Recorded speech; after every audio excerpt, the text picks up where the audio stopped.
Bismillahirrahmanirrahim. Assalamualaikum warahmatullahi wabarakatuh. Saya Elia Sisriani dengan NIM 2014-030016 dari kelas Manajemen Pendidikan Islam A atau MPIA.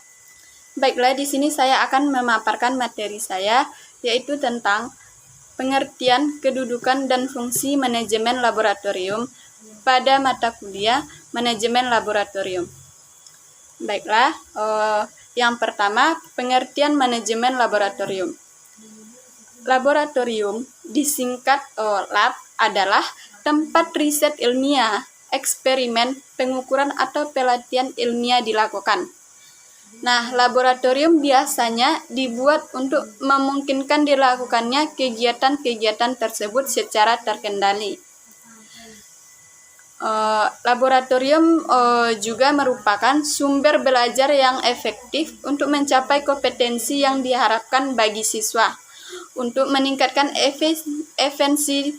efisiensi dan efektivitas. Laboratorium harus dikelola dan dimanfaatkan dengan baik.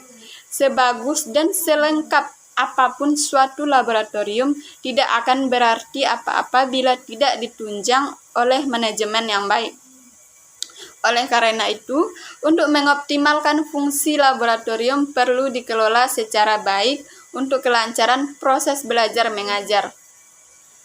Nah, laboratorium atau laboratori menurut Depdiknas merupakan tempat untuk mengaplikasikan teori keilmuan, pengujian teoritis, pembuktian uji coba, penelitian, dan sebagainya dengan menggunakan alat bantu yang menjadi kelengkapan dari fasilitas dan kuantitas dan kualitas yang memadai. Suatu laboratorium yang baik memerlukan staf yang terampil, peralatan yang memadai, dan manajemen laboratorium yang baik. Nah, yakni yang kedua, kedudukan manajemen laboratorium pendidikan. Kedudukan manajemen laboratorium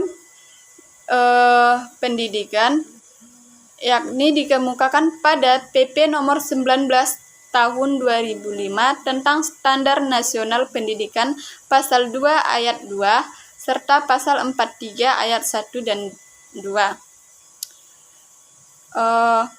Ayat 1 pasal 42, yaitu setiap satuan pendidikan wajib memiliki prasarana yang meliputi lahan, ruang kelas, ruang pimpinan satuan pendidikan, ruang pendidik, ruang tata usaha, ruang perpustakaan, ruang laboratorium, dan ruang tempat lain yang diperlukan untuk menunjang proses pembelajaran yang teratur dan berkelanjutan.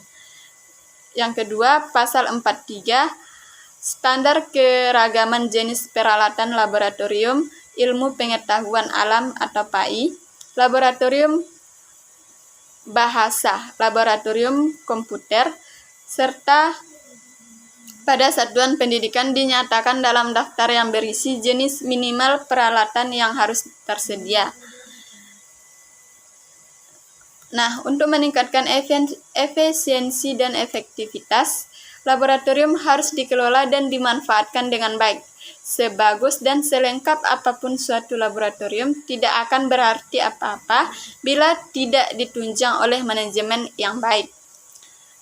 Nah, manajemen dapat didefinisikan sebagai kegiatan mengelola berbagai sumber daya dengan cara kerja sama dengan orang lain melalui proses tertentu untuk mencapai tujuan organisasi secara efektif dan efisien. Baiklah, yang ketiga, fungsi manajemen laboratorium.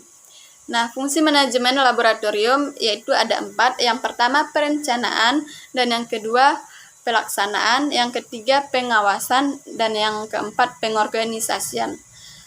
Perencanaan. Merencanakan mengandung arti bahwa manajer memikirkan dengan matang terlebih dahulu sasaran serta tindakan mereka berdasarkan pada beberapa metode atau logika dan bukan berdasarkan pada perasaan. Dalam perencanaan laboratorium yaitu memilih dan menghubungkan fakta dan membuat serta menggunakan asumsi-asumsi mengenai masa yang akan datang dengan jalan menggambarkan dan merumuskan kegiatan-kegiatan yang diperlukan untuk mencapai hasil yang diinginkan dengan efektif dan efisien. Nah, mengingat begitu pentingnya perencanaan bagi suatu laboratorium disebabkan karena hal-hal sebagai berikut, yakni yang pertama, perencanaan merupakan dasar pelaksanaan aktivitas. Pemimpin laboratorium tidak akan mampu melaksanakan fungsi manajemen dan kepemimpinan dengan baik tanpa perencanaan yang sudah ditetapkan. Yang kedua, perencanaan merupakan alat pengawasan. Pengawasan sebenarnya merupakan upaya sistematis untuk menetapkan standar prestasi sesungguhnya dengan standar yang telah ditetapkan. Yakni yang selanjutnya, perencanaan yang proporsional akan membawa efektivitas dan efisiensi. Dengan adanya perencanaan, seorang pemimpin laboratorium akan berusaha untuk mencapai tujuan dengan biaya yang paling kecil dan menghasilkan produk yang lebih besar. Dan mungkin itu yang dari perencanaan, yakni yang kedua, pelaksanaan. Pelaksanaan atau penggerakan yang dilakukan setelah sebuah organisasi memiliki perencanaan dan pengorganisasian dengan memiliki struktur organisasi termasuk tersedianya personil sebagai pelaksana sesuai kebutuhan unit atau satuan yang dibentuk. Di antara kegiatannya yaitu melakukan pengarahan, bimbingan, dan komunikasi.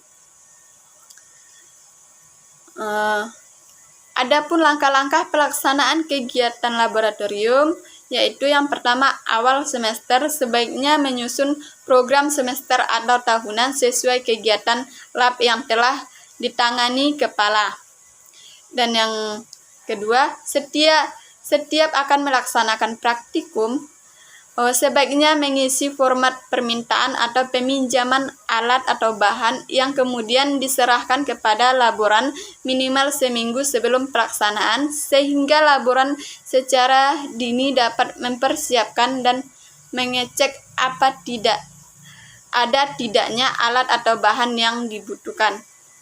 Dan yang berikutnya, setelah kegiatan lab selesai, sebaiknya mengisi buku harian untuk mengetahui kejadian-kejadian selama kegiatan lab serta untuk keperluan supervisi. Mungkin sekian untuk pelaksanaan, dan yakni yang ketiga, pengawasan.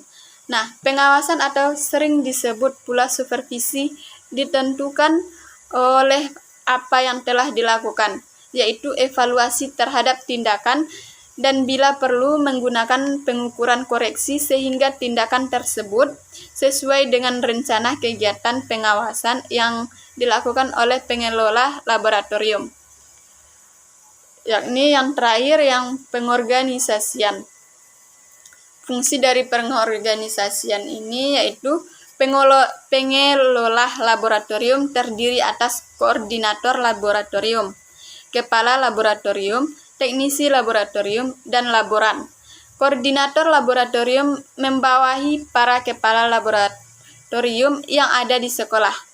Kepala laboratorium membawahi dua bagian, yaitu teknisi dan laboran. Nah, pengorganisasian dapat diartikan sebagai pelaksana dalam pengadministrasian, perawatan, pengamanan, serta perencanaan untuk pengembangan secara efektif dan efisien. Sesuai dengan fungsi laboratorium sekolah sebagai salah satu fasilitas penunjang proses pembelajaran, maka kedudukan laboratorium dalam organisasi sekolah berada di bawah koordinasi wakil kepala sekolah dengan penugasan dari kepala sekolah. Sekian pemaparan dari materi saya. Mohon maaf jika ada silap dan salah. Saya akhiri dengan Assalamualaikum warahmatullahi wabarakatuh.